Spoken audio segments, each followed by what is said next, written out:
Okay, and here we have proof that the lower bodywork was changed. The bike has a manufacturing date of early 1990. That's not telling me anything I didn't know yet, but it's good to get confirmation. Back to dealing with our friend here and replace the leaky valve cover gasket.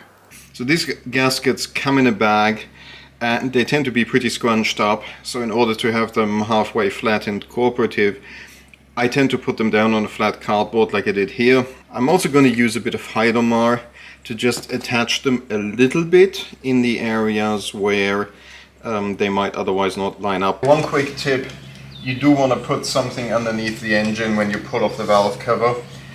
The engine obviously is horizontal on these and there's always some oil collecting back down here. So if you don't, you're going to make a mess, and then you get to check out some products that help you remove oil from concrete, which we'll be doing in a later video.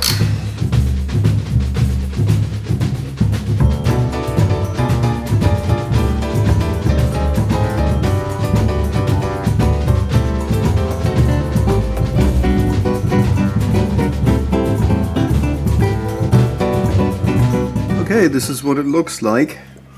You can see there's a little bit of gasket maker residue here, and especially at these two areas. So that I have to clean up.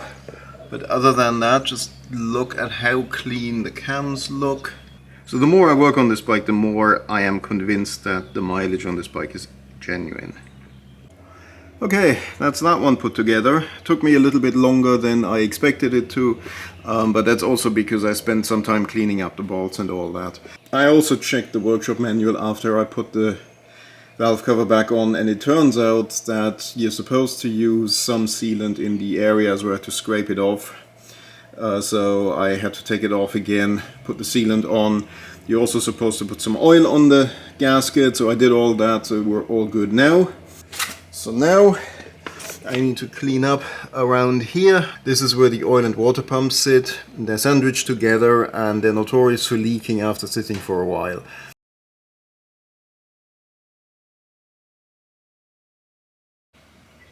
Oh, and this is what it looks like with the new lights on. There's hardly any difference. I mean, you can see that this one to the left, the new one, is slightly more orange, but the other one's still fine. This one had a crack in the lens. With the tail light, the big difference, other than the lack of electrical tape, is that the crack is gone. So we're all good on that, and all of this took like 10 minutes including filming. So worthwhile doing while you can still get the parts. The other quick fix that was bothering me for a while is the cap is missing here, so we're going to replace that. And that pretty much concludes all the tiny pieces of work I needed to do on this bike. It's the same as on our bikes and stuff, so just clips in here.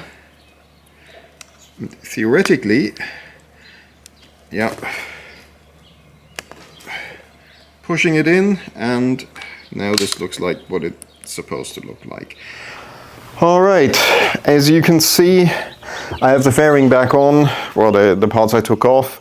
I didn't film that, it's just annoyingly fiddly, but nothing special. So as long as you remember where all the screws go that you took out, it should be relatively easy to put it back together. Since I got the bike in January and it's July now, I'm gonna put some fuel injector cleaner in there. So this is liquid moly, seems to be working okay. I'm not getting paid for this, right? This is stuff I bought with my own money. So this is way too much. I'm gonna put about half the bottle in there and then gonna top it up again with fresh fuel.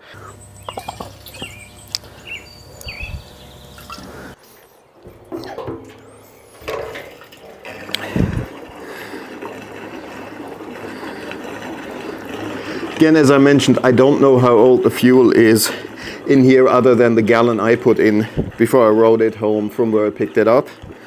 So we're going to see how well this is going to work, and I want to give it all chances it has to start up. Still taking quite a lot of fuel. I think it was down to a third, and these have pretty big tanks. Okay, that should be enough. Okay, now it's closed. Let's see what happens.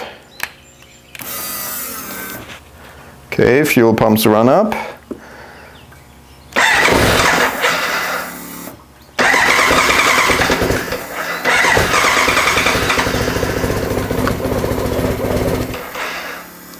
Even though it's pretty hot out there, it's about 80 Fahrenheit, if not warmer, it still wants the choke. Now this is not really a choke, it's a fast idle mechanism.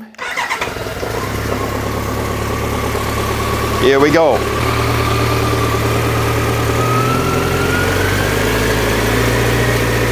It does sound a little rough for my liking. We'll have to see if this clears up. I need to run it up to temperature so I can test if my repair to the oil leak actually holds. Okay, one last job before I put the belly pan back on. You can just about see the side glass is completely full. There's supposed to be a little air bubble on top of the side glass, so I suspect that the oil is ever so slightly overfilled. I'm gonna try and use this particular suction device to get some of the extra oil out. I'd rather not dump the oil out completely because it's really fresh. I've not tried this contraption on one of these K motorcycles. This might be one of those great plans that just don't work. Okay, now we're talking. Okay, I think I'm down in the pan. So I'll show you in the other camera how much oil I removed. It wasn't actually a lot, but it was enough. Now you can see what the after looks like. You can see there's a little air bubble at the top of the side glass, which is really all I was looking for, because that's a good indicator that we have enough but not too much oil in there. Now that we've got this one done, it's time to get the belly pan back on and then open the last mystery parcel. Last job, putting the belly pan back on, which is mostly fiddly and probably involves a bunch of swearing. So we'll see how much of it makes it into the actual video. Okay, so this is a matter of carefully putting it back together so we don't put too much strain on the fairing. So I'll start at the back, lift it up at the back, screw it in but not tighten it on both sides, and then go around and put the other bolts in, and we'll call it a day. Okay, of course the fun part is there are two different types of bolts in here. One of them have a slight shoulder, and they're the ones that go in here, and two go underneath and they don't have a shoulder. But wait, there's one more thing. Okay, here we have a mystery box. I know what's supposed to be in there, but I haven't opened it, so we'll see what's actually in there. It's been in my shop for a while. The birds have already used it for target practice. So let's open it. Okay, I can already see what's in there. All right, yay.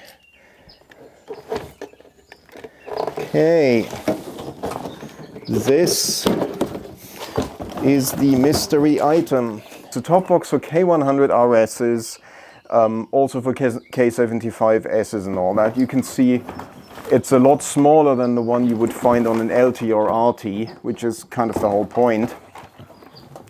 This goes pretty well on one of these, so let's see if I can remember how to put it on. These things are actually pretty rare to find.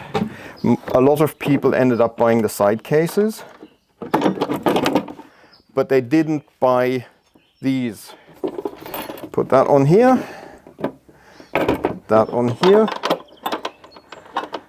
Try to find the hole where the pin goes.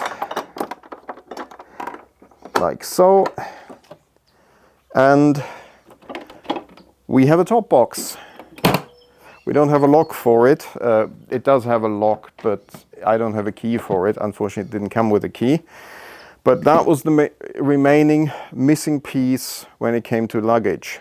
Okay, so where are we? Well, from my perspective, this is the end of mechanical work part one. I went over the bike. Obviously, it's got new tires. The old ones really weren't any good. Other than that, it pretty much looks like when I got it. Now I know that there are no engine leaks, that it looks like the oil pump and water pump are good. Obviously, we've acquired a top box in the meantime, but other than that, it's basically more or less the same bike. But I know there are a few areas I need to keep an eye on. I'm planning to ride this about 500,000 miles before I do anything else.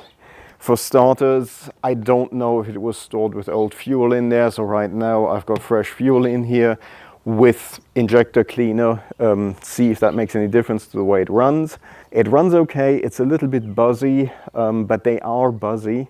We'll have to see if matters improve by having fresh fuel, having the fuel injectors cleaned. If I don't get what I need out of the in-tank fuel cleaner, I'm probably going to pull the fuel injectors off again in winter and send them to somebody like Marin Fuel Injection and have them cleaned and balanced to make sure that that's all good.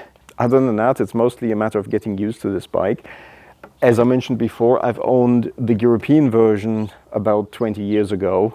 If it does work out, I think the next big part for me for this bike is I do want to get rid of the K1100 bodywork. I've been looking at it over and over again, and the longer I look at it, the more I think this bike would really look better with the original K100RS 16-valve bodywork, which I don't have. If you happen to know anybody who's got a spare set of basically the side panels and the belly pan and the front panel over the radiator, please get in touch. I really would love to put this on there. It doesn't have to be the same color. I'll probably get it repainted anyway.